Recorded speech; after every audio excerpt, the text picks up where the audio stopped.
ಮನರೇಗಾ ಕಾಯ್ದೆಯ ಬದಲಾಗಿ ಕೇಂದ್ರ ಸರ್ಕಾರ ವಿಬಿಜಿ ರಾಮ್ಜಿ ಕಾಯ್ದೆಯನ್ನ ಜಾರಿಗೆ ತಂದಿದೆ. ಇದನ್ನು ವಿರೋಧಿಸಿ ಮನರೇಗಾ ಕಾಯ್ದೆಯ ಮರುಸ್ಥಾಪನೆಗಾಗಿ ಕೇಂದ್ರದ ಮೇಲೆ ಒತ್ತಡ ಹೇರುವುದಕ್ಕೆ ರಾಜ್ಯ ಸರ್ಕಾರ ಮುಂದಾಗಿದೆ. ಈ ಸಂಬಂಧ ರಾಜ್ಯ ಸರ್ಕಾರ ವಿಶೇಷ ಅಧಿವೇಶನ ಕರೆದಿದ್ದು ಇವತ್ತಿನಿಂದ ಜನವರಿ 31ರವರೆಗೆ ವಿಧಾನಮಂಡಲ ವಿಶೇಷ ಅಧಿವೇಶನ ನಡೆಯಲಿದೆ. ಈ ಕಾಯ್ದೆ ಸಂಬಂಧ ಸಮಗ್ರವಾಗಿ ಚರ್ಚೆ ಮಾಡುವುದಕ್ಕೆ ರಾಜ್ಯ ಸರ್ಕಾರ ನಿರ್ಧರಿಸಿದೆ. ಆದರೆ ವಿಶೇಷ ಅಧಿವೇಶನ ಉದ್ದೇಶಿಸಿ ಭಾಷಣ ಮಾಡುವುದಕ್ಕೆ ಗವರ್ನರ್ ನಿರಾಕರಿಸಿದ್ದಾರೆ.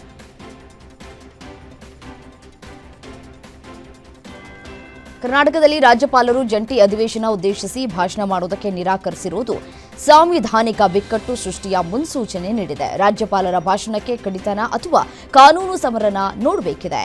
ವಿಬಿಜಿ ರಾಮ್ಜಿ ವಿರುದ್ಧ ನಿರ್ಣಯಕ್ಕೆ ಸರ್ಕಾರ ಸಜ್ಜಾಗಿರುವಂತಹ ಭಾಷಣದ 11 ಪ್ಯಾರವನ್ನ ಕೈಬಿಡುವುದಕ್ಕೆ ರಾಜ್ಯಪಾಲರು ಸಲಹೆಯನ್ನು ನೀಡಿದರು. 11ನೇ ಪ್ಯಾರದಲ್ಲಿ 7 ಅಂಶಗಳ ತಿದ್ದುಪಡಿಗೆ ಸರ್ಕಾರ ತೀರ್ಮಾನ ಮಾಡಲಾಗಿದೆ. ಆದರೆ ವಿಬಿಜಿ ರಾಮ್ಜಿ ವಿರುದ್ಧ ಅಂಶವನ್ನ ತೆಗೆಯೋದಕ್ಕೆ ಅಂತ ಹೇಳಿರುವಂತಹ ಸರ್ಕಾರ ಹೇಳಿದೆ, ತೆಗೆಯಲ್ಲ ಅಂತ ಕೂಡ ಹೇಳ್ಬಿಟ್ಟಿದೆ ಒಂದು ಕಡೆ. ಸೊ ಹಾಗಾಗಿ ರಾಜ್ಯಪಾಲರ ನಡೆ ನೋಡಿ ಕಾನೂನು ಸಮರಕ್ಕೆ ಸರ್ಕಾರ ತಯಾರಿಯನ್ನ ನಡೆಸುವಂತಹ ಎಲ್ಲ ಲಕ್ಷಣಗಳು ಕಾಣಿಸುತ್ತಾ ಇದೆ. ಕೇಂದ್ರದ ವಿಬಿಜಿ ರಾಮ್ಜಿ ಕಾಯ್ದೆ ವಿರುದ್ಧ ನಿರ್ಣಯವನ್ನು ತೆಗೆದುಕೊಳ್ಳುವುದಕ್ಕೆ ಸರ್ಕಾರ ವಿಶೇಷ ಅಧಿವೇಶನ ಕರೆದಿದೆ. ಹಾಗೆ ಕೇಂದ್ರದ ವಿರುದ್ಧ ಒಂದಿಷ್ಟು ಆಕ್ಷೇಪಾರ್ಹ ಸಾಲುಗಳಿದೆ, ಅದನ್ನ ಸರಿಪಡಿಸುವಂತೆ ರಾಜ್ಯಪಾಲರ ಕಚೇರಿ ಸರ್ಕಾರಕ್ಕೆ ಹೇಳಿತ್ತು. ಆದರೆ ಸರ್ಕಾರ ಅದಕ್ಕೆ ಸ್ಪಂದಿಸಿರಲಿಲ್ಲ. ರಾಜ್ಯಪಾಲರು ಇದಕ್ಕಾಗಿ ಜಂಟಿ ಅಧಿವೇಶನವನ್ನು ಉದ್ದೇಶಿಸಿ ಮಾತನಾಡುವುದಕ್ಕೆ ನಿರಾಕರಿಸಿದ್ದಾರೆ. ಹೀಗಾಗಿ ಕಾನೂನು ಸಚಿವ ಎಚ್.ಕೆ. ಪಾಟೀಲ್, ಸಿಎಂ ಕಾನೂನು ಸಲಹೆಗಾರ ಪೊನ್ನಣ್ಣ ಸೇರಿ ಹಲವರು ರಾಜ್ಯಪಾಲರ ಮನವೊಲಿಕೆಗೆ ಮುಂದಾಗಿದ್ದಾರೆ.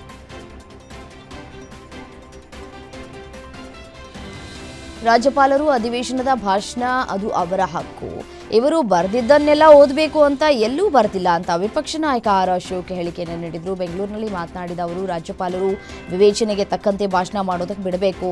ರಾಜ್ಯಪಾಲರ ಭಾಷಣಕ್ಕೆ ಅದರದ್ದೇ ಆದ ಗೌರವ ಇದೆ, ಗೌರವವಾಗಿ ರಾಜ್ಯಪಾಲರನ್ನ ನಡೆಸಿಕೊಳ್ಳಿ ಅಂತ ಸರ್ಕಾರದ ವಿರುದ್ಧ ಆರ್ ಅಶೋಕ್ ಕಿಡಿಕಾರಿದರು.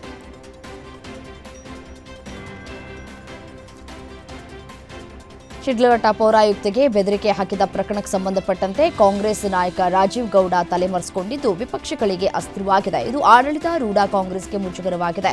ಇದರಿಂದ ಕಾಂಗ್ರೆಸ್ಗೆ ರಾಜೀವ್ ಗೌಡಗೆ ಗೇಟ್ ಪಾಸ್ ಅನ್ನು ಕೊಟ್ಟಿದೆ. ನೋಟಿಸ್ ನೀಡಿದಂತಹ ಕೆಪಿಸಿಸಿ ಇದೀಗ ರಾಜೀವ್ ಗೌಡರನ್ನ ಪಕ್ಷದಿಂದ ಅಮಾನತು ಮಾಡಿ ಆದೇಶವನ್ನು ಹೊರಡಿಸಿದೆ. ಕೆಪಿಸಿಸಿ ಕಾರ್ಯಾಧ್ಯಕ್ಷ ಜಿಸಿ ಚಂದ್ರಶೇಖರ್ ಶಿಸ್ತು ಸಮಿತಿಗೆ ಪತ್ರವನ್ನು ಬರೆದು ಅಮಾನತಿಗೆ ಆದೇಶವನ್ನು ಮಾಡಿದ್ದಾರೆ.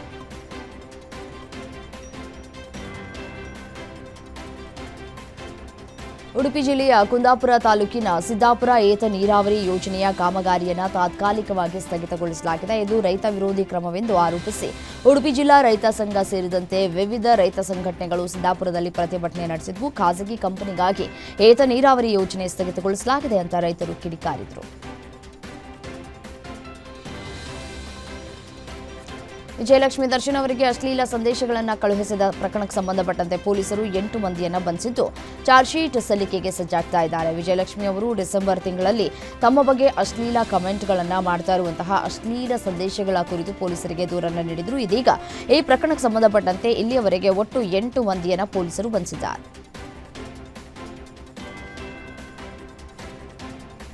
ನಿಧಿ ಸಿಕ್ಕ ಐತಿಹಾಸಿಕ ಲಕ್ಕುಂಡಿ ಗ್ರಾಮದಲ್ಲಿ 6ನೆಯ ದಿನದ ಉತ್ಖನನ ಕಾರ್ಯ ಬರದಿಂದ ಸಾಗಿದೆ. ಸುಮಾರು 35 ಕಾರ್ಮಿಕರಿಂದ ಉತ್ಖನನ ಕಾರ್ಯ ನಡೀತಾ ಇದ್ದು ಗ್ರಾಮದ ಕೋಟೆ ವೀರಭದ್ರ ದೇವಸ್ಥಾನದ ಆವರಣದಲ್ಲಿ 6ನೇ ದಿನದ ಉತ್ಖನನ ಸಂದರ್ಭದಲ್ಲಿ ಕೆಲವು ಮೂಳೆ ಚೂರುಗಳು ಸಿಕ್ಕಿವೆ. ಮೂಳೆಗಳನ್ನು ಕಂಡು ಗ್ರಾಮಸ್ಥರು ಶಾಕ್ ಆಗಿದ್ದಾರೆ. ದೇವಸ್ಥಾನದ ಆವರಣದಲ್ಲೇ ಮೂಳೆ ಚೂರುಗಳು ಪತ್ತೆಯಾಗಿರುವುದು ಹಲವು ಅನುಮಾನಗಳಿಗೂ ಕೂಡ ಕಾರಣವಾಗ್ತಾ ಇದೆ.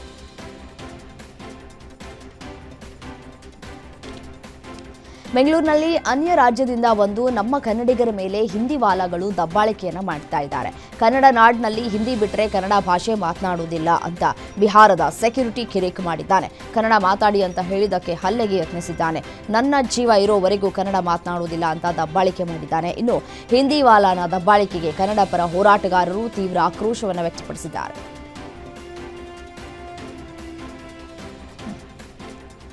ಬೆಂಗಳೂರು ಪೊಲೀಸರು ನಡೆಸಿದಂತಹ ಕಾರ್ಯಾಚರಣೆಯಲ್ಲಿ 1.05 ಕೋಟಿ ರೂಪಾಯಿ ಅಕ್ರಮ ಹವಾಲಾ ಹಣವನ್ನು ಜಪ್ತಿ ಮಾಡಲಾಗಿದೆ. ಕಾರಿನಲ್ಲಿ ಹವಾಲಾ ಹಣ ಸಾಗಿಸ್ತಾ ಇದ್ದಂತಹ ಆರೋಪಿಯನ್ನ ಸೂಕ್ತ ಮಾಹಿತಿ ಮೇರೆಗೆ ಜ್ಞಾನಭಾರತಿ ಇನ್ಸ್ಪೆಕ್ಟರ್ ರವಿ ಲಾಕ್ ಮಾಡಿದ್ರು. ಆದ್ರೀಗ ಅದೇ ಇನ್ಸ್ಪೆಕ್ಟರ್ ಅನ್ನೇ ಕಮಿಷನರ್ ಅಮಾನತು ಮಾಡಿದ್ದಾರೆ. ಕಮಿಷನರ್ ಅವರ ಈ ನಿರ್ಧಾರಕ್ಕೆ ಹಲವು ಅನುಮಾನಗಳಿಗೆ ಕಾರಣವಾಗ್ತಾ ಇದೆ. ಸದ್ಯ ಪ್ರಕರಣವನ್ನ ಈ ಬಗ್ಗೆ ತನಿಖೆ ನಡೆಸಿ ವರದಿ ನೀಡುವಂತೆ ಎಲೆಕ್ಟ್ರಾನಿಕ್ ಸಿಟಿ ಡಿಸಿಪಿಗೆ ಸೂಚನೆಯನ್ನು ನೀಡಲಾಗಿದೆ.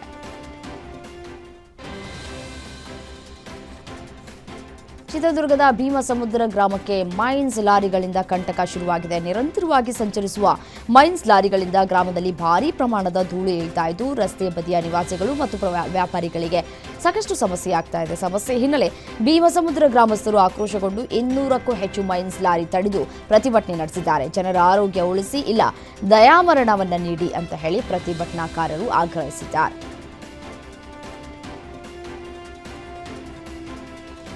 ಒಂದೇ ಗಂಟೆ ಅವಧಿಯಲ್ಲಿ ನಗರದ 2 ಕಡೆ ಚಿನ್ನ ಕಳ್ಳತನ ಆಗಿರುವಂತಹ ಘಟನೆ ಹುಬ್ಬಳ್ಳಿಯಲ್ಲಿ ನಡೆದಿದೆ. ಒಂಟಿ ಮಹಿಳೆಯನ್ನ ಹಿಂಬಾಲಿಸಿ ಚಿನ್ನದ ಸರ ಕಸಿದಂತಹ ಕಳ್ಳರು ಎಸ್ಕೇಪ್ ಆಗಿದ್ದಾರೆ. ಹೇಮಂತನಗರ ಹಾಗೂ ಟ್ರಾಫಿಕ್ ಪೊಲೀಸ್ ಠಾಣೆ ಬಳಿಯೇ ಕಳ್ಳತನ ನಡೆದಿದೆ.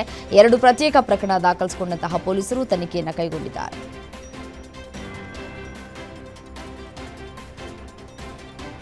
ಕುಡಿತ ಬಿಡಿಸೋದಕ್ಕೆ ರಿಹ್ಯಾಬ್ ಸೆಂಟರ್ಗೆ ಹಾಕ್ತಾರೆ ಅಂತ ಮನನೊಂದು ವ್ಯಕ್ತಿ ಆತ್ಮಹತ್ಯೆಯನ್ನು ಮಾಡಿಕೊಂಡಿರುವಂತಹ ಘಟನೆ ಬೆಂಗಳೂರು ಉತ್ತರ ತಾಲೂಕಿನ ಮಾದನಾಯಕನಹಳ್ಳಿಯಲ್ಲಿ ನಡೆದಿದೆ. ಜಗದೀಶ್ ಫ್ಯಾನ್ಗೆ ನೇಣು ಬಿಗಿದುಕೊಂಡು ಆತ್ಮಹತ್ಯೆಯನ್ನು ಮಾಡಿಕೊಂಡಿರುವಂತಹ ವ್ಯಕ್ತಿ ಅಂತ ಹೇಳಿ ಗುರುತಿಸಲಾಗಿದೆ. ರಿಹ್ಯಾಬ್ ಸೆಂಟರ್ಗೆ ಸೇರಿಸುವ ಬಗ್ಗೆ ದಂಪತಿ ನಡುವೆ ಗಲಾಟೆಯಾಗಿತ್ತು. ಇದರಿಂದ ಮನನೊಂದು ಜಗದೀಶ್ ಸೂಸೈಡ್ ಮಾಡಿಕೊಂಡಿದ್ದಾನೆ. ಈ ಕುರಿತು ಮಾದನಾಯಕನಹಳ್ಳಿ ಪೊಲೀಸ್ ಠಾಣೆಯಲ್ಲಿ ಪ್ರಕರಣ ದಾಖಲಾಗಿದೆ.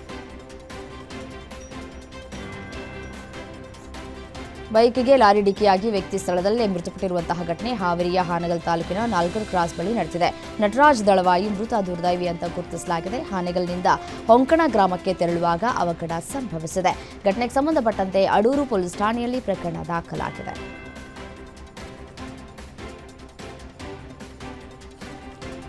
ರೋಗಿಯನ್ನ ಕರೆದೊಯ್ತಾ ಇದ್ದಂತಹ ಆಂಬ್ಯುಲೆನ್ಸ್ ಅಪಘಾತವಾಗಿರುವಂತಹ ಘಟನೆ ನೆಲಮಂಗಲದ ಭಿನ್ನಮಂಗಲ ಬಳಿ ನಡೆದಿದೆ. ಶ್ವಾಸಕೋಶದ ಕಾಯಿಲೆಯಿಂದ ಶ್ರೀನಿವಾಸ್ ಬಳಲ್ತಾ ಇದ್ರು. ಚಿಕಿತ್ಸೆಗಾಗಿ ತಾಯಿ ಲಕ್ಷ್ಮೀದೇವಮ್ಮ ಜೊತೆ ಬರ್ತಾ ಇದ್ದಾಗ ಆಂಬ್ಯುಲೆನ್ಸ್ ಟ್ರಕ್ ನಡುವೆ ಡಿಕ್ಕಿ ಅಪಘಾತ ಆಗಿ ಈ ಒಂದು ಅಪಘಾತ ಸಂಭವಿಸಿದೆ. ಘಟನೆಯಲ್ಲಿ ತಾಯಿ ಮಗ ಇಬ್ಬರಿಗೂ ಗಂಭೀರವಾಗಿ ಗಾಯವಾಗಿದೆ. ಆಂಬ್ಯುಲೆನ್ಸ್ ಚಾಲಕನ ನಿರ್ಲಕ್ಷ್ಯದಿಂದಲೇ ಅಪಘಾತ ನಡೆದಿದೆ ಅಂತ ಹೇಳಿ ಆರೋಪಿಸಲಾಗಿದೆ. ಚಾಮರಾಜನಗರದ ಮಲೆ ಮಹದೇಶ್ವರ ಬೆಟ್ಟಕ್ಕೆ ಪಾದಯಾತ್ರೆಗೆ ಹೊರಟಿದಂತಹ ಭಕ್ತರ ಮೇಲೆ ಚಿರತೆ ದಾಳಿ ನಡೆಸಿದ್ದು ಘಟನೆಯಲ್ಲಿ ಯುವಕನೋರ್ವ ಬಲಿಯಾಗಿದ್ದಾನೆ. ಮೃತ ಯುವಕನನ್ನ ಪ್ರವೀಣ್ ಅಂತ ಗುರುತಿಸಲಾಗಿದ್ದು ಮಲೆ ಮಹದೇಶ್ವರ ಬೆಟ್ಟಕ್ಕೆ ಮಂಡ್ಯ ತಾಲೂಕಿನ ಚಿರನಹಳ್ಳಿ ಗ್ರಾಮದಿಂದ ಯುವಕರ ಗುಂಪೊಂದು ಪಾದಯಾತ್ರೆಗೆ ಹೊರಟಿದ್ರು. ಆದರೆ ಬೆಳಗಿನ ಜಾವ ಪಾದಯಾತ್ರೆ ಹೋಗುವ ಸಂದರ್ಭದಲ್ಲಿ ಏಕಾಏಕಿ ಚಿರತೆ ದಾಳಿ ಮಾಡಿ ಯುವಕ ಪ್ರವೀಣ್ ತಮ್ಮ ಪ್ರಾಣವನ್ನು ಕಳೆದುಕೊಂಡಿದ್ದಾರೆ. ಕಂದಕದಲ್ಲಿದ್ದಂತಹ ಮೃತದೇಹವನ್ನು ಅರಣ್ಯಾಧಿಕಾರಿಗಳು ಹೊರಗೆ ತೆಗೆದಿದ್ದಾರೆ. ಹಾವೇರಿಯಲ್ಲಿ ಇಬ್ಬರು ವ್ಯಕ್ತಿಗಳು ಗುಂಡಿಗೆ ಇಳಿದು ಮಲ ಸ್ವಚ್ಛಗೊಳಿಸಿದ ಪ್ರಕರಣದ ಬಗ್ಗೆ ಗ್ಯಾರಂಟಿ ನ್ಯೂಸ್ನಲ್ಲಿ ವರದಿ ಮಾಡಲಾಗಿತ್ತು. ಸುದ್ದಿ ಬಿತ್ತರಿಸಿದ ಬೆನ್ನಲ್ಲೇ ಸ್ಥಳಕ್ಕೆ ಹಾನಗಲ್ ತಹಶೀಲ್ದಾರ್ ಹಾಗೂ ಪಿಡಿಒ ಭೇಟಿಯನ್ನು ನೀಡಿ ಪರಿಶೀಲನೆ ನಡೆಸಿದ್ದಾರೆ. ಹಾನಗಲ್ ತಾಲೂಕು ಕುಸನೂರು ಗ್ರಾಮದಲ್ಲಿ ಈ ಘಟನೆ ನಡೆದಿದ್ದು ಮ್ಯಾನ್ಯುಯಲ್ ಸ್ಕ್ಯಾವೆಜಿಂಗ್ ಕಾಯ್ದೆ 2013ರ ಉಲ್ಲಂಘನೆ ಅಡಿ ತಪ್ಪಿತಸ್ಥರ ವಿರುದ್ಧ ಕ್ರಮವನ್ನು ಕೈಗೊಳ್ಳಲಾಗಿದೆ.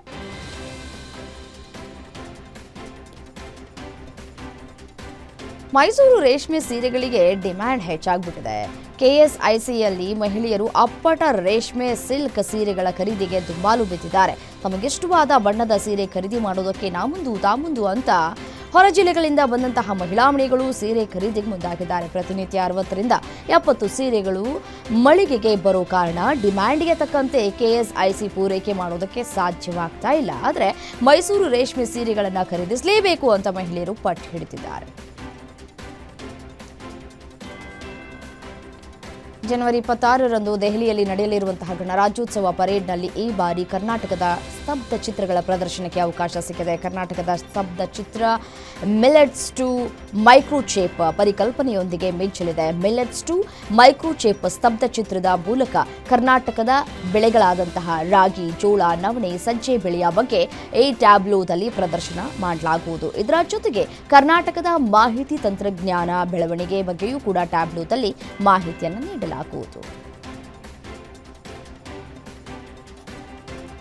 ಗಣರಾಜ್ಯೋತ್ಸವ ಅಥವಾ ಅದಕ್ಕೂ ಮೊದಲು ದಾಳಿ ನಡೆಸೋದಕ್ಕೆ ಭಯೋತ್ಪಾದಕರು ಸಂಚನ ರೂಪಿಸಿರುವುದು ಬೆಳಕಿಗೆ ಬಂದಿದೆ. ಪಾಕಿಸ್ತಾನ ಮತ್ತು ಪಂಜಾಬ್ ದರೋಡೆಕೋರರಿಂದ ಬೆಂಬಲಿತವಾದಂತಹ ಭಯೋತ್ಪಾದಕ ಗುಂಪು ಸಂಘಟಿತ ಭಯೋತ್ಪಾದಕ ದಾಳಿ ನಡೆಸೋದಕ್ಕೆ ಸಂಚನ ರೂಪಿಸಿರುವುದಾಗಿ ಗುಪ್ತಚರ ಮೂಲಗಳು ತಿಳಿಸಿವೆ. ಈ ದಾಳಿಗೆ 26 ಅಂತ ಹೇಳಿ ಹೆಸರಿಸಲಾಗಿದೆ ಅಂತ ಹೇಳಿದೆ. ಈ ಹಿನ್ನೆಲೆಯಲ್ಲಿ ಇದೀಗ ರಾಷ್ಟ್ರ ರಾಜಧಾನಿಯಲ್ಲಿ ಹೈ ಅಲರ್ಟ್ ಘೋಷಿಸಲಾಗಿದೆ. ಎಸ್ಐಆರ್ಗೆ ಸಂಬಂಧಿಸಿದಂತಹ ಎಲ್ಲಾ ವಿಚಾರಣೆಗಳನ್ನು ಸುಪ್ರೀಂ ಕೋರ್ಟ್ನ ನಿರ್ದೇಶನಗಳಿಗೆ ಅನುಸಾರವಾಗಿ ಕಟ್ಟುನಿಟ್ಟಾಗಿ ಪಾಲಿಸಬೇಕು ಅಂತ ಹೇಳಿ ಸಿಎಂ ಸ್ಪಷ್ಟಪಡಿಸಿದ್ದಾರೆ. ಸಚಿವಾಲಯ ನಬನ್ನಾದಲ್ಲಿ ಮುಖ್ಯ ಕಾರ್ಯದರ್ಶಿ ನಂದಿನಿ ಚಕ್ರವರ್ತಿ ಅಧ್ಯಕ್ಷತೆಯಲ್ಲಿ ಜಿಲ್ಲಾಧಿಕಾರಿಗಳ ಸಭೆಯಲ್ಲಿ ಸಿಎಂ ಈ ಸೂಚನೆ ಕೊಟ್ಟಿದ್ದಾರೆ. ನಿಗದಿತ ದಿನಾಂಕಗಳಂದು ಮತದಾರರ ಪಟ್ಟಿಯ ವಿಶೇಷ ತೀವ್ರ ಪರಿಷ್ಕರಣೆಗೆ ಹಾಜರಾಗುವುದಕ್ಕೆ ಸಾಧ್ಯವಾಗದ ಮತದಾರರಿಗೆ ಪರ್ಯಾಯ ವ್ಯವಸ್ಥೆ ಮಾಡಬೇಕು. ಚುನಾವಣಾ ಆಯೋಗದ ಕೆಲಸ ಮುಂದುವರಿಬೇಕು ಅಂತ ಸೂಚಿಸಿದ್ದಾರೆ. ಪಶ್ಚಿಮ ಬಂಗಾಳದಲ್ಲಿ ಮತದಾರರ ಪಟ್ಟಿಯ ವಿಶೇಷ ಸಮಗ್ರ ಪರಿಷ್ಕರಣೆ ಭಯದಿಂದ 82 ವರ್ಷದ ವ್ಯಕ್ತಿಯೊಬ್ಬ ಆತ್ಮಹತ್ಯೆ ಮಾಡಿಕೊಂಡಿದ್ದಾನೆ. ಈ ಸಂಬಂಧ ಪುರುಲಿಯಾ ಜಿಲ್ಲೆಯಲ್ಲಿ ಚುನಾವಣಾ ಆಯೋಗದ ವಿರುದ್ಧ ಪ್ರಕರಣ ದಾಖಲಿಸಲಾಗಿದೆ. ಮೃತ ವ್ಯಕ್ತಿಯ ಪುತ್ರ ನೀಡಿದ ದೂರಿನ ಆಧಾರದ ಮೇಲೆ ಎಫ್ಐಆರ್ ದಾಖಲಾಗಿದ್ದು, ಎಫ್ಐಆರ್ನಲ್ಲಿ ಯಾವುದೇ ಅಧಿಕಾರಿಯನ್ನ ಹೆಸರಿಸಲಾಗಿಲ್ಲ ಅಂತ ಅಧಿಕಾರಿಯೊಬ್ಬರು ತಿಳಿಸಿದ್ದಾರೆ.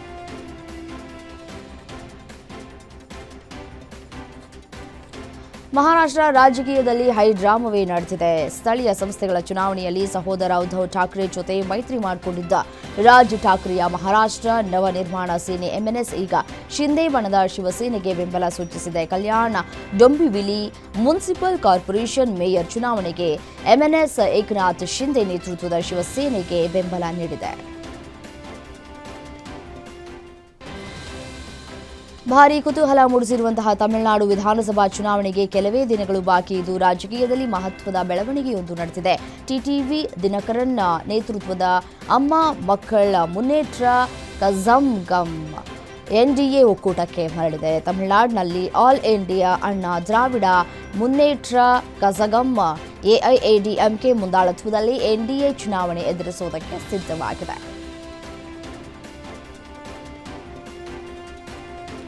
ಮಾಜಿ ಸರಪಂಚರೊಬ್ಬರನ್ನ ನಕ್ಸಲರು AK-47 ರೈಫಲ್ನಿಂದ ಗುಂಡು ಹಾರಿಸಿ ಹತ್ಯೆ ಮಾಡಿರುವಂತಹ ಘಟನೆ ಛತ್ತೀಸ್ಗಢದ ಬಿಜಾಪುರ ಜಿಲ್ಲೆಯಲ್ಲಿ ನಡೆದಿದೆ. ಕಾಂಚಲ್ ಗ್ರಾಮದ ನಿವಾಸಿ ಭೀಮಾ ಮಡ್ಕಮ್ಮ ಅವರನ್ನ ಕೌರ್ಘಟ್ಟ ಗ್ರಾಮದ ಹೊರವಲಯದಲ್ಲಿ ಗುಂಡಿಕ್ಕಿ ಅವರನ್ನ ಕೊಲ್ಲಲಾಗಿದೆ. ಅಂದರೆ ಅವರ ತೋಟದಲ್ಲೇ ಈ ರೀತಿಯಾದಂತಹ ಕೊಲೆಯಾಗಿದೆ. ದಾಂತೇವಾಡದ ಬಚೇಲಿಯಿಂದ ಹಿಂತಿರುಗ್ತಾ ಇದ್ದಂತಹ ಸಂದರ್ಭದಲ್ಲಿ ನಕ್ಸಲರು ಅವರ ಮೇಲೆ ಗುಂಡನ್ನ ಹಾರಿಸಿದ್ದಾರೆ. ಕಳೆದ 3 ದಿನಗಳಲ್ಲಿ ಬಿಜಾಪುರದಲ್ಲಿ ನಡೆದಂತಹ 2ನೇ ನಕ್ಸಲ್ ಸಂಬಂಧಿತ ನಾಗರಿಕ ಸಾವು ಇದಾಗಿದ್ದು, ಇದು ಇಡೀ ಜಿಲ್ಲೆಯಲ್ಲಿ ಭಯಭೀತವನ್ನ ಸಾಕಷ್ಟು ಹುಟ್ಟು ಹಾಕುವಂತೆ ಮಾಡ್ತಾ ಇದೆ.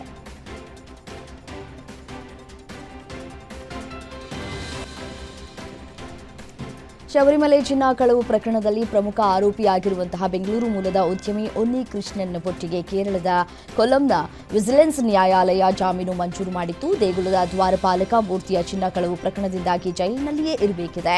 ಪೊಟ್ಟಿ ಶಬರಿಮಲೆ ಅಯ್ಯಪ್ಪ ದೇವಸ್ಥಾನದಲ್ಲಿ ಚಿನ್ನದ ಲೇಪನ ಕಾರ್ಯಗಳ ಪ್ರಾಯೋಜಕವಾಗಿತ್ತು. ಆದರೆ ಅವರಿಗೆ ಜೈಲೇ ಇದೀಗ ಗತಿಯಾಗಿದೆ.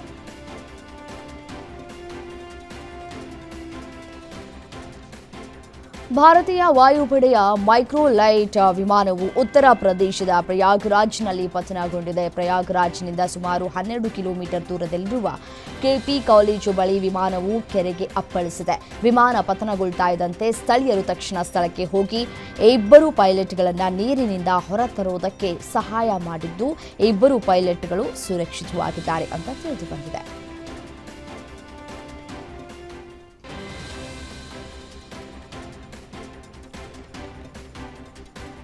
ಮೊಟ್ಟೆಕರಿಗಾಗಿ ನಡೆದಂತಹ ಜಗಳದ ಕಾರಣದಿಂದ ಗಂಡನೊಬ್ಬ ನಾಲಿಗೆ ಕಳೆದುಕೊಂಡಂತಹ ಘಟನೆ ಉತ್ತರ ಪ್ರದೇಶದ ಗಾಜಿಯಾಬಾದ್ನಲ್ಲಿ ನಡೆದಿದೆ. ಬೇಗುಮಾಬಾದ್ ಪ್ರದೇಶದ ಸಂಜಯಾಪುರಿ ಪ್ರದೇಶದಲ್ಲಿ ಊಟದ ಸಮಯದಲ್ಲಿ ಎಗ್ ಕರಿಯ ಕುರಿತು ಪತಿ ಪತ್ನಿ ಜಗಳ ಮಾಡಿಕೊಂಡಿದ್ದು, ಪತ್ನಿ ಗಂಡನ ನಾಲಿಗೆಯನ್ನ ಕಚ್ಚಿದ್ದಾಳೆ. ಇದರಿಂದ ನಾಲಿಗೆ ಸಂಪೂರ್ಣ ತುಂಡಾಗಿದ್ದು, ಇದನ್ನ ಶಸ್ತ್ರಚಿಕಿತ್ಸೆ ನಡೆಸಿ ಸರಿಪಡಿಸುವುದು ಕೂಡ ಸಾಧ್ಯವಿಲ್ಲ ಅಂತ ವೈದ್ಯರು ತಿಳಿಸಿದ್ದಾರೆ.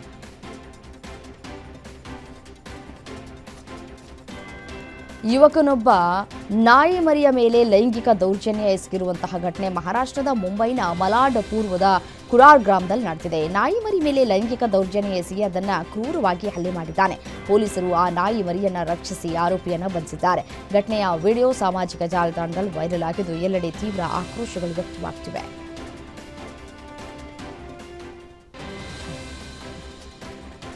ಲೈಂಗಿಕ ದೌರ್ಜನ್ಯ ಆರೋಪದ ವಿಡಿಯೋ ವೈರಲ್ ಆಗ್ತಾ ಇದ್ದಂತೆ ವ್ಯಕ್ತಿ ಆತ್ಮಹತ್ಯೆಯನ್ನು ಮಾಡಿಕೊಂಡ ಘಟನೆ ನಡೆದಿತ್ತು. ಪ್ರಕರಣಕ್ಕೆ ಸಂಬಂಧಪಟ್ಟಂತೆ ಕೇರಳದ ಸೋಷಿಯಲ್ ಮೀಡಿಯಾ ಇನ್ಫ್ಲೂಯೆನ್ಸರ್ ವಡಕರ ಮೂಲದ ಶಿಮ್ಜಿತಾ ಮುಸ್ತಫಾ ಅವರನ್ನು ಪೊಲೀಸರು ವಶಕ್ಕೆ ಪಡೆದಿದ್ದಾರೆ. ಕೋಝಿಕೋಡ್ನ ಕೊಯಿಲಾಂಡಿ ತಾಲೂಕು ಆಸ್ಪತ್ರೆಯಲ್ಲಿ ವೈದ್ಯಕೀಯ ಪರೀಕ್ಷಾ ಪ್ರಕ್ರಿಯೆ ಪೂರ್ಣಗೊಳಿಸಿದ ನಂತರ ಶಿಮ್ಸಿತ್ತಾಳನ್ನ ಕೋಝಿಕೋಡ್ನ ಪೊಲೀಸ್ ಠಾಣೆಗೆ ಕರೆದೊಯ್ಯಲಾಗಿದೆ ಅಂತ ವರದಿಗಳು ತಿಳಿಸಿವೆ. ಆಸ್ಪತ್ರೆಯ ಸಿಬ್ಬಂದಿಯೊಬ್ಬರು ತಾವು ಲೂಡೋ ಆಟದಲ್ಲಿ ತೊಡಗಿಸಿಕೊಂಡಿದ್ದು ರೋಗಿಗಳ ಆರೈಕೆ ಕಡೆ ಗಮನವನ್ನ ಕೊಟ್ಟಿಲ್ಲ ಅಂತ ಹೇಳಿ ವ್ಯಕ್ತಿಯೊಬ್ಬರು ದೂರಿದ್ದಾರೆ. ಈ ಘಟನೆ ಪಂಜಾಬ್ನ ಸಾರ್ವಜನಿಕ ಆಸ್ಪತ್ರೆಯಲ್ಲಿ ನಡೆದಿದೆ. ಆಟ ಮುಗಿದ ಬಳಿಕವೇ ರೋಗಿಯ ಬಿಪಿಯನ್ನ ಪರಿಶೀಲಿಸಿದ್ದು ಫೋಟೋ ವೈರಲ್ ಆಗಿದೆ. ಇದೀಗ ಸಾಮಾಜಿಕ ಮಾಧ್ಯಮದಲ್ಲಿ ವೈರಲ್ ಆಗಿರುವಂತಹ ಪೋಸ್ಟ್ ಆಸ್ಪತ್ರೆ ಸಿಬ್ಬಂದಿಯ ಕರ್ತವ್ಯ ನಿಷ್ಠೆ ಹಾಗೂ ಜವಾಬ್ದಾರಿ ಬಗ್ಗೆ ಪ್ರಶ್ನೆಯನ್ನ ಹುಟ್ಟುಹಾಕಿದೆ. ಜೊತೆಗೆ ಕಳವಳಕ್ಕೂ ಕೂಡ ಕಾರಣವಾಗಿದೆ.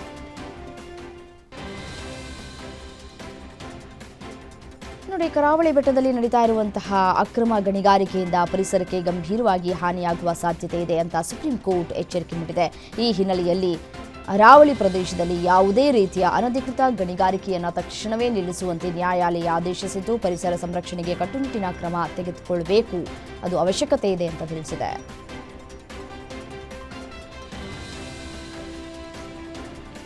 ರೀಲ್ಸ್ ಹುಚ್ಚಿಗಾಗಿ ಯುವಕನೊಬ್ಬ ಮಾಡಿರುವಂತಹ ಅಪಾಯಕಾರಿ ಸಾಹಸವೊಂದು ಎಲ್ಲರನ್ನ ಬೆಚ್ಚಿ ಬೀಳಿಸಿದೆ. ಹರಿಯಾಣದ ಹಿಸಾರ್ನಲ್ಲಿರುವ 282 ಅಡಿ ಎತ್ತರದ ಐಕಾನಿಕ್ ಓಪಿ ಜಿಂದಾಲ್ ಟವರ್ನ ಮೇಲೆ ಯುವಕನೊಬ್ಬ ಅಪಾಯಕಾರಿ ಸ್ಟಂಟ್ ಮಾಡಿದ್ದು, ಇದರ ವಿಡಿಯೋ ಸೋಷಿಯಲ್ ಮೀಡಿಯಾದಲ್ಲಿ ಭಾರಿ ವೈರಲ್ ಆಗಿದೆ. ರಾಜಸ್ಥಾನದ ಮೋನು ಎಂಬ ಯುವಕ ಎತ್ತರದ ಟವರ್ ಹತ್ತಿ ಯಾವುದೇ ಸುರಕ್ಷತಾ ಸಾಧನಗಳಿಲ್ಲದೆ ಅಪಾಯಕಾರಿ ಸಾಹಸಕ್ಕೆ ಮುಂದಾಗಿದ್ದು, ಭದ್ರತೆ ಮತ್ತು ಸಾರ್ವಜನಿಕ ಸುರಕ್ಷತೆಯ ಬಗ್ಗೆ ಗಂಭೀರ ಕಳವಳವನ್ನು ವ್ಯಕ್ತಪಡಿಸಿದೆ.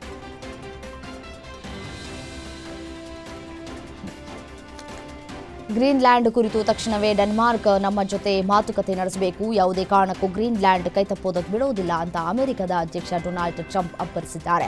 ಸ್ವಿಟ್ಜರ್ಲ್ಯಾಂಡ್ ದಾವೋಸ್ನಲ್ಲಿ ನಡೀತಾ ಇರುವ ವಿಶ್ವ ಆರ್ಥಿಕ ವೇದಿಕೆಯಲ್ಲಿ ಮಾತನಾಡಿರುವ ಟ್ರಂಪ್, ಅಮೆರಿಕ ಹೊರತುಪಡಿಸಿ ಬೇರೆ ಯಾವುದೇ ರಾಷ್ಟ್ರ ಗ್ರೀನ್ಲ್ಯಾಂಡ್ ಅನ್ನು ಸುರಕ್ಷಿತವಾಗಿ ಇಡೋದಕ್ಕೆ ಸಾಧ್ಯವಿಲ್ಲ ಅಂತ ಹೇಳಿದ್ದಾರೆ.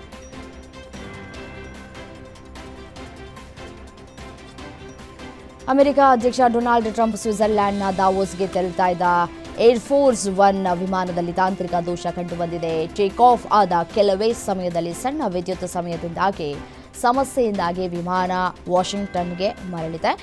ಇಲ್ಲಿ ಒಂದು ಕಡೆ ಸ್ವಿಟ್ಜರ್ಲ್ಯಾಂಡ್ನ ದಾವೋಸ್ನಲ್ಲಿ ನಡೆಯಲಿರುವಂತಹ ವಿಶ್ವ ಆರ್ಥಿಕ ಸಮ್ಮೇಳನದಲ್ಲಿ ವಿಶ್ವದ ಅನೇಕ ನಾಯಕರನ್ನು ಭೇಟಿಯಾಗುವುದಕ್ಕೆ ಅಧ್ಯಕ್ಷರು ಹೊರಟಿದ್ರು.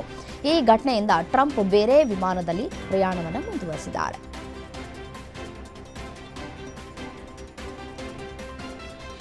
ಜಪಾನ್ನ ಮಾಜಿ ಪ್ರಧಾನಿ ಶಿಂಜೋ ಅಬೆ ಕೊಲೆ ಪ್ರಕರಣದಲ್ಲಿ ಆರೋಪಿ ಟೆಟ್ಸುಯಾ ಯಮಗಾಮಿಗೆ ನ್ಯಾಯಾಲಯವು ಜೀವಾವಧಿ ಶಿಕ್ಷೆಯನ್ನು ವಿಧಿಸಿದೆ. 2022ರಲ್ಲಿ ಚುನಾವಣಾ ಪ್ರಚಾರದ ವೇಳೆ ಅಬೆ ಅವರನ್ನು ಹತ್ಯೆ ಮಾಡಲಾಗಿತ್ತು. ತಾನು ದ್ವೇಷಿಸ್ತಾ ಇದ್ದಂತಹ ಸಂಘಟನೆಗೆ ಅಬೆ ಸಂಬಂಧ ಹೊಂದಿದ್ದಾರೆ ಅಂತ ಆರೋಪಿ ಕೃತ್ಯವನ್ನು ಎಸಗಿದ್ದ. ಈ ತೀರ್ಪು ಮಹತ್ವದ ಬೆಳವಣಿಗೆಯಾಗಿದ್ದು, ಕೊಲೆ ಪ್ರಕರಣದಲ್ಲಿ ಆರೋಪಿಗೆ ನ್ಯಾಯಾಲಯವು ಜೀವಾವಧಿ ಶಿಕ್ಷೆಯನ್ನು ವಿಧಿಸಿದೆ. ಅಭಿಷೇಕ್ ಶರ್ಮಾ ಅವರ ಸ್ಫೋಟಕ ಅರ್ಧಶತಕ ಮತ್ತು ಬೌಲರ್ಗಳ ಸಂಘಟಿತ ದಾಳಿಯ ನೆರವಿನಿಂದ ನ್ಯೂಜಿಲೆಂಡ್ ಎದುರಿನ ಮೊದಲ ಟಿ20 ಪಂದ್ಯದಲ್ಲಿ ಭಾರತ 48 ರನ್ಗಳ ಗೆಲುವನ್ನು ಸಾಧಿಸಿದೆ. ಟಾಸ್ ಸೋತು ಬ್ಯಾಟಿಂಗ್ಗೆ ಇಳಿದಂತಹ ಭಾರತ ಅಭಿಷೇಕ್ ಶರ್ಮಾ, ಸೂರ್ಯಕುಮಾರ್ ಮತ್ತು ರಿಂಕು ಸಿಂಗ್ ಅವರ ಬಿರುಸಿನ ಬ್ಯಾಟಿಂಗ್ ನೆರವಿನಿಂದ ನಿಗದಿತ 20 ಓವರ್ಗಳಲ್ಲಿ 7 ವಿಕೆಟ್ಗೆ 238 ರನ್ ರಾಶಿ ಹಾಕಿ ಈ ಗೆಲುವಿನೊಂದಿಗೆ ಭಾರತ 5 ಪಂದ್ಯಗಳ ಸರಣಿಯಲ್ಲಿ 1-0 ಮುನ್ನಡೆ ಸಾಧಿಸಿತು. ಭಾರತದ ವಿರುದ್ಧದ ಏಕದಿನ ಸರಣಿಯಲ್ಲಿ ಅದ್ಭುತ ಪ್ರದರ್ಶನ ನೀಡಿದ ನಂತರ ನ್ಯೂಜಿಲೆಂಡ್ ಬ್ಯಾಟ್ಸ್ಮನ್ ಡ್ಯಾರಿಲ್ ಮಿಚೆಲ್ ಪ್ರಕಟಗೊಂಡ ಐಸಿಸಿ ನೂತನ ಏಕದಿನ ಬ್ಯಾಟಿಂಗ್ ಶ್ರೇಯಾಂಕದಲ್ಲಿ ಭಾರತದ ಸೂಪರ್ ಸ್ಟಾರ್ ವಿರಾಟ್ ಕೊಹ್ಲಿ ಅವರನ್ನ ಹಿಂದಿಕ್ಕಿ ಅಗ್ರಸ್ಥಾನಕ್ಕೇರಿದ್ದಾರೆ. ಭಾರತದ ವಿರುದ್ಧದ ಸರಣಿಯಲ್ಲಿ ಮಿಚೆಲ್ 1 ಶತಕ 1 ಅರ್ಧಶತಕದೊಂದಿಗೆ 352 ರನ್ ಗಳಿಸಿ ಅಮೋಘ ಪ್ರದರ್ಶನ ನೀಡಿ ಬ್ಯಾಟಿಂಗ್ ಶ್ರೇಯಾಂಕದಲ್ಲಿ ಅಗ್ರಸ್ಥಾನಕ್ಕೇರಿದ್ದಾರೆ.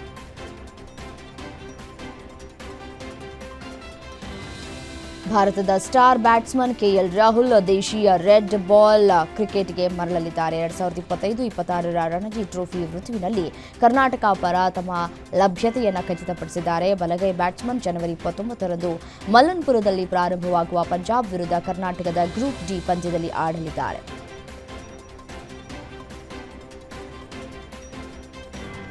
ಚಿನ್ನಸ್ವಾಮಿ ಸ್ಟೇಡಿಯಂನಲ್ಲಿ ಮತ್ತೆ ಕ್ರಿಕೆಟ್ ಪಂದ್ಯಗಳನ್ನು ಆಡುವುದಕ್ಕೆ ಸರ್ಕಾರ ಒಪ್ಪಿಗೆ ಕೊಟ್ಟಿದೆ. ಆದರೆ ಆರ್ಸಿಬಿ ಫ್ರಾಂಚೈಸಿ ಚಿನ್ನಸ್ವಾಮಿ ಸ್ಟೇಡಿಯಂನಲ್ಲಿ ಪಂದ್ಯವನ್ನು ಆಡುವುದಕ್ಕೆ ಹಿಂದೇಟು ಹಾಕ್ತಾ ಇದೆಯಾ ಅನ್ನುವಂತಹ ಅನುಮಾನಗಳು ಶುರುವಾಗಿದೆ.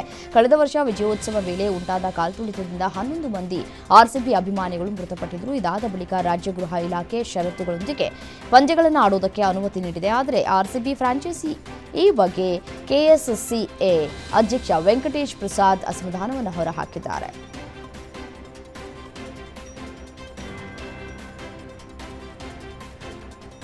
ಇಂಡಿಯನ್ ಪ್ರೀಮಿಯರ್ ಲೀಗ್ ಫ್ರಾಂಚೈಸಿಗಳಾದ ರಾಜಸ್ಥಾನ ರಾಯಲ್ಸ್ ಮತ್ತು ರಾಯಲ್ ಚಾಲೆಂಜರ್ಸ್ ಬೆಂಗಳೂರು ಮುಂಬರುವ ಐಪಿಎಲ್ 2026ಕ್ಕಾಗಿ ತಮ್ಮ ಆತಿಥೇಯ ಆಡುವ ನಗರಗಳ ಬಗ್ಗೆ ಜನವರಿ 27ರ ಒಳಗೆ ಅಂತಿಮ ನಿರ್ಧಾರವನ್ನು ತಿಳಿಸಬೇಕು ಅಂತ ಬಿಸಿಸಿಐ ಭಾರತೀಯ ಕ್ರಿಕೆಟ್ ನಿಯಂತ್ರಣ ಮಂಡಳಿ ಸೂಚಿಸಿದೆ.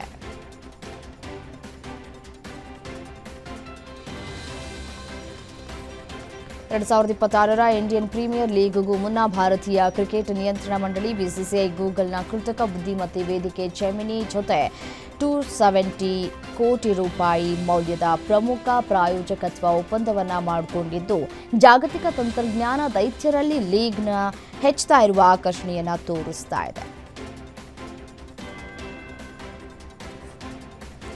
ಭಾರತದಲ್ಲಿ ನಡೆಯುವ ಟಿ20 ವಿಶ್ವಕಪ್ ಟೂರ್ನಿಯಲ್ಲಿ ಆಡಲ್ಲ. ತಮ್ಮ ಪಾಲಿನ ಪಂದ್ಯಗಳನ್ನು ತಟಸ್ಥ ತಾಣದಲ್ಲಿ ನಡೆಸುವಂತೆ ಪಟ್ಟು ಹಿಡಿದಿದ್ದ ಬಾಂಗ್ಲಾದೇಶಕ್ಕೆ ಭಾರೀ ಹಿನ್ನಡೆಯಾಗಿದೆ. ಬಾಂಗ್ಲಾದ ಮನವಿಯನ್ನು ಅಂತಾರಾಷ್ಟ್ರೀಯ ಕ್ರಿಕೆಟ್ ಮಂಡಳಿ ತಿರಸ್ಕರಿಸಿದ್ದು, ವಿಶ್ವಕಪ್ ನಿಗದಿಯಂತೆ ನಡೆಯಲಿದೆ ಅಂತ ದೃಢಪಡಿಸಿದೆ.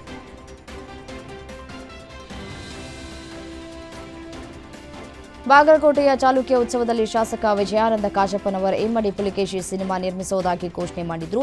ಎಸ್ಆರ್ಕೆ ಪ್ರೊಡಕ್ಷನ್ ಅಡಿ ಇಮ್ಮಡಿ ಪುಲಿಕೇಶಿ ಸಿನಿಮಾ ನಿರ್ಮಾಣ ಮಾಡ್ತೇವೆ. ಈ ಚಿತ್ರದಲ್ಲಿ ನಾಯಕ ನಟನಾಗಿ ಡಾಲಿ ಧನಂಜಯ್ ನಟಿಸಲಿದ್ದಾರೆ ಅಂದರು.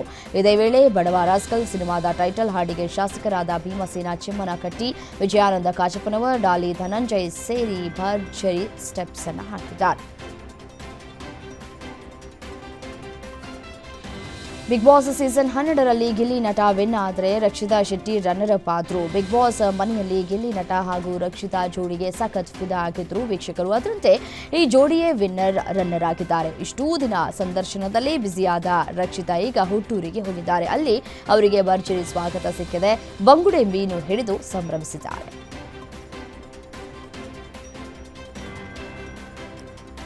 ಕುಟುಂಬದೊಟ್ಟಿಗೆ ಜಪಾನ್ ಪ್ರವಾಸದಲ್ಲಿರುವ ನಟ ಅಲ್ಲು ಅರ್ಜುನ್ ಇತ್ತೀಚೆಗಷ್ಟೇ ವಾಪಸ್ಸಾಗಿದ್ದಾರೆ. ವಾಪಸ್ಸಾಗ್ತಾ ಇದ್ದಂತೆ ಮಾಡಿರುವ ಟ್ವೀಟ್ನಲ್ಲಿ ಕನ್ನಡ ವಾಕ್ಯವೊಂದನ್ನು ಬಳಸಿದ್ದಾರೆ. ತುಂಬಾ ಚೆನ್ನಾಗಿ ಮಾಡಿದ್ದೀರಾ ಎಂಬ ವಾಕ್ಯವನ್ನು ಅಲ್ಲು ಅರ್ಜುನ್ ತಮ್ಮ ಟ್ವೀಟ್ನಲ್ಲಿ ಬಳಸಿದ್ದಾರೆ. ತಮ್ಮ ಮಾವ ನೆಚ್ಚಿನ ಚಿರಂಜೀವಿ ನಟನೆಯ ಮನಶಂಕರ Varaprasad gar cinema ವೀಕ್ಷಿಸಿದ್ದಾರೆ Allu Arjun. Cinema ಬಗ್ಗೆ ಸ್ಟೈಲಿಶ್ ಸ್ಟಾರ್ ತಮ್ಮ ಟ್ವೀಟ್ನಲ್ಲಿ ಕನ್ನಡ ವಾಕ್ಯವೊಂದನ್ನು ಬಳಸಿದ್ದಾರೆ.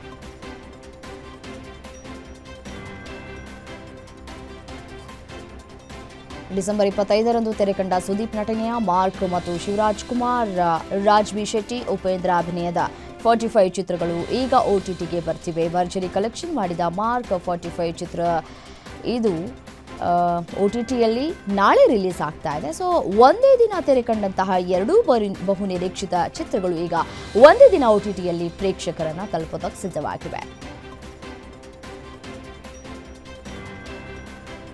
ಬಾಲಿವುಡ್ನ ಬಹುನಿರೀಕ್ಷಿತ ಚಿತ್ರ ದುರಂಧರ್ 2 ಹಾಗೂ ರಾಕಿಂಗ್ ಸ್ಟಾರ್ ಯಶ್ ಅಭಿನಯದ ಟಾಕ್ಸಿಕ್ ಸಿನಿಮಾಗಳು ಮಾರ್ಚ್ 19ರಂದು ಒಂದೇ ದಿನ ಬಿಡುಗಡೆಯಾಗಲಿವೆ. ಆ ಮೂಲಕ ಬಾಕ್ಸ್ ಆಫೀಸ್ನಲ್ಲಿ ಭಾರೀ ಪೈಪೋಟಿ ನಡೆಯುವ ಸೂಚನೆ ಸಿಕ್ಕಿದೆ.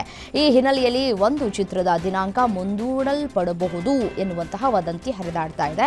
ಇದರ ಬೆನ್ನಲ್ಲೇ ದುರಂಧರ್ 2 ಬಿಡುಗಡೆ ದಿನಾಂಕ ಬದಲಾವಣೆಯಾಗಿದೆ ಎಂಬ ಪೋಸ್ಟ್ಗಳು ಭಾರೀ ವೈರಲ್ ಆಗಿದೆ.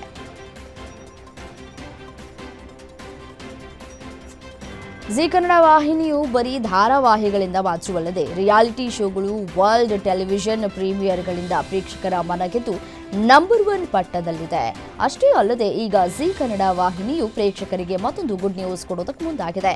ಬಾಕ್ಸ್ ಆಫೀಸ್ನಲ್ಲಿ ಅತಿ ಹೆಚ್ಚು ಸಕ್ಸಸ್ ಪಡೆದ ಕಾಂತಾರ ಚಾಪ್ಟರ್ 1 ಇದೇ ಶನಿವಾರ ಸಂಜೆ 7 ಗಂಟೆಗೆ ಜಿ ಕನ್ನಡದಲ್ಲಿ ಪ್ರಸಾರ ಆಗಲಿದೆ.